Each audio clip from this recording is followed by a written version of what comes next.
Pulivendula ZPTC ఓటమి తర్వాత MLA మాజీ ముఖ్యమంత్రి జగన్మోహన్ రెడ్డి అయోమయంలో ఉన్నారని టీడీపీ రాష్ట్ర ప్రధాన కార్యదర్శి ఎండి నజీర్ విమర్శించారు. విశాఖ నగరంలోని టీడీపీ కార్యాలయంలో మీడియాతో మాట్లాడిన ఆయన వైఎస్ఆర్ వర్ధంతి సందర్భంగా ఇడుపులపాయలో నివాళులర్పించిన జగన్ అక్కడ రోడ్ షో చేయడం దారుణమన్నారు. జగన్ పార్టీ పూర్తిగా దిగజారిపోయిందని 10 మంది కూడా లేకుండా రోడ్ షోలు చేస్తూ తిరుగుతున్నారని విమర్శించారు.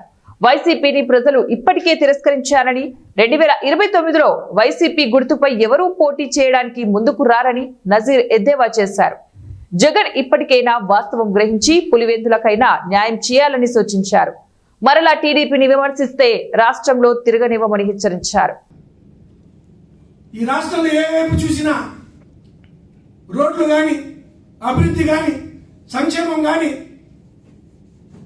ప్రతి వర్గాలకి బీసీలకి ఎస్సీలకి ఎస్టీలకి మైనార్టీలకి అగ్రవర్ణాల్లో పేదలకి అనేక మందికి సేవ చేస్తున్నందుకు బంగాళాఖాతంలో కలుపుతారా?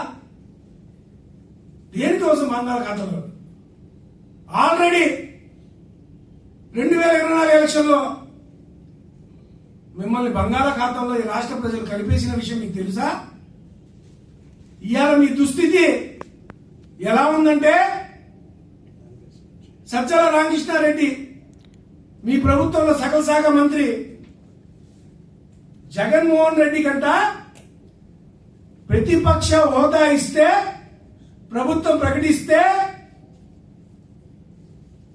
అప్పుడు ప్రజల పక్షాన్ని వచ్చి వారి సమస్యలంట అసెంబ్లీలో ప్రస్తావిస్తాడంట.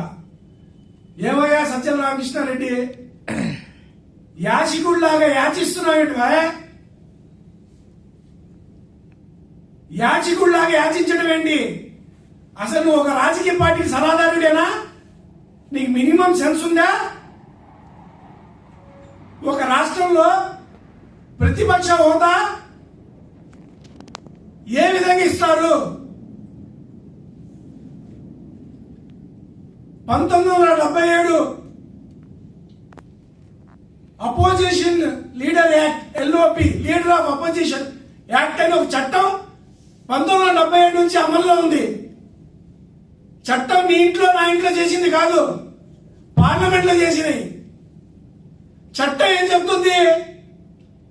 ఏ రాష్ట్రంలో అసెంబ్లీ సీట్లు ఎన్ని ఉన్నాయో దాంట్లో 10% ఒక పార్టీకి వచ్చి ఉంటే ప్రతిపక్ష పార్టీకి ప్రతిపక్షం వదిలిస్తారు.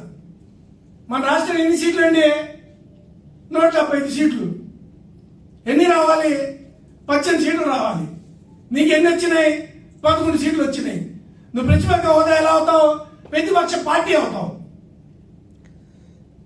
నువ్వు ప్రతిపక్ష పార్టీయే, కాంగ్రెస్ ప్రతిపక్ష పార్టీయే, సిపిఎం ప్రతిపక్ష పార్టీయే, సిపిఐ ప్రతిపక్ష పార్టీయే, లోక్సత్తా ప్రతిపక్ష పార్టీయే.